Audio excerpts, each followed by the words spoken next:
بسم اللہ الرحمن الرحیم۔ السلام علیکم۔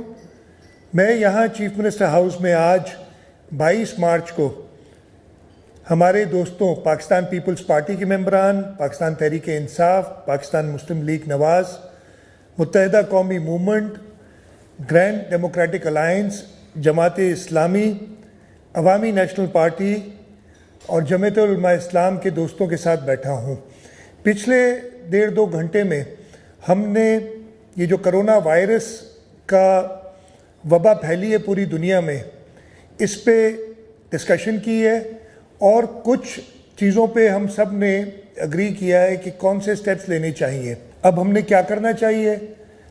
میں نے سارے اسٹیک ہولڈرز سے، چاہے وہ ہیلتھ سیکٹر میں ہو، لا انفورسمنٹ والے ہوں، ایڈمنسٹریشن ہو، علماء اکرام ہو، پولیٹیکل لیڈرشپ ہو، ان سب سے صلاح مشورے کے بعد ہم نے یہ سوچا ہے کہ جی اس کا طریقہ، اس کو کنٹرول کرنے کا ایک ہی ہے کہ ہم اس کا سپریڈ یعنی اس کا پھیلاؤ روکیں۔ اس کے پھیلاؤ روکنے کے لیے ایک ہی طریقہ ہے، اس لیے کہ یہ وائرس ایک شخص سے دوسرے شخص میں بہت جلدی ٹرانسفر اور ٹرانسمٹ ہو جاتا ہے، تو ہم لوگوں کا میل جول کم سے کم کریں اور اس کا پھیلاؤ ہم سب نے یہ اتفاق کیا ہے پھیلے گا تو یہ ضرور، اس کا پھیلاؤ کم کریں اور اس کے ساتھ ساتھ جو ہمیں ٹائم ملے اس میں ہم اپنی ہیلتھ فیسلٹیز کو امپروو کریں اور ایسا موقع نہ آئے کہ ہمارے پاس پیشنٹ زیادہ ہو جائیں اور ہماری ہیلتھ فیسلٹی سفیشینٹ نہ ہو۔ اس سلسلے میں یہ فیصلہ ہوا ہے کہ آج رات کو 12 بجے سے پورا صوبہ سندھ میں ایک لاک ڈاؤن ہوگا۔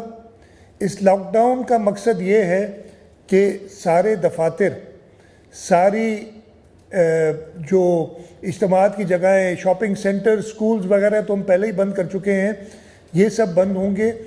غیر ضروری لوگوں کو باہر نکلنے کی اجازت نہیں ہوگی۔ اگر کسی نے باہر نکلنا ہے تو اس کے پاس کوئی جائز وجہ ہونی چاہیے۔ ہماری حتی الامکان کوشش ہوگی کہ کھانے پینے کی اشیاء وافر مقدار میں میسر ہوں اور ان کی قیمتیں بھی کنٹرول ہوں۔ دکانوں پہ یہ اشیاء میسر کرنے کی پوری کوشش کریں گے۔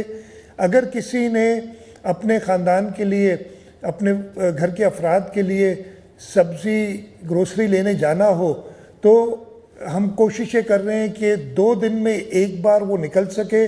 اس کو بھی مانیٹر کرنے کا طریقہ ہے، جو شخص بھی باہر نکلے گا وہ اپنا شناختی کارڈ دکھائے گا، وہ شناختی کارڈ کسی بھی لا انفورسمنٹ میں وہ انٹر ہو جائے گا تو ہمارے پاس آئی ٹی سہولیات موجود ہیں کہ ڈیٹا بیس میں وہ پتہ چل جائے گا کہ جی یہ 2 دن سے پہلے تو دوبارہ نہیں نکل رہا۔ اگر کسی شخص کو اور ایمرجنسی ہے، کوئی مریض کو اسپتال لے جانا ہے، اس کی بھی اجازت ہوگی۔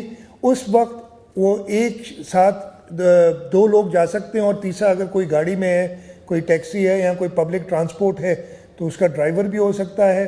ادروائز گاڑیوں میں ہماری یہی تجویز ہے کہ 2 سے زیادہ لوگ نہ بیٹھیں۔ میں سب سے پہلے تو اپنے صوبے کے لوگوں سے درخواست کرتا ہوں کہ ہم سب جو اس کمرے میں بیٹھے ہیں اس وقت، ساری پولیٹیکل پارٹیز، سارے اسٹیک ہولڈرز ناکام ہوں گے اگر آپ کا ساتھ ہمیں نہیں ہوگا۔ آج میں نے Karachi K Electric, Sui southern gas company, HESCO, SEPCO, Karachi water board, ان سب کے لوگوں سے ان کو بلایا تھا اور ان سے بات کی ہے اور ان سے یہ اگریمنٹ کرائی ہے کہ نمبر 1، کسی بھی ریزیڈینشل یعنی جو رہائشی علاقے ہیں اس میں لوڈ شیڈنگ نہیں ہوگی۔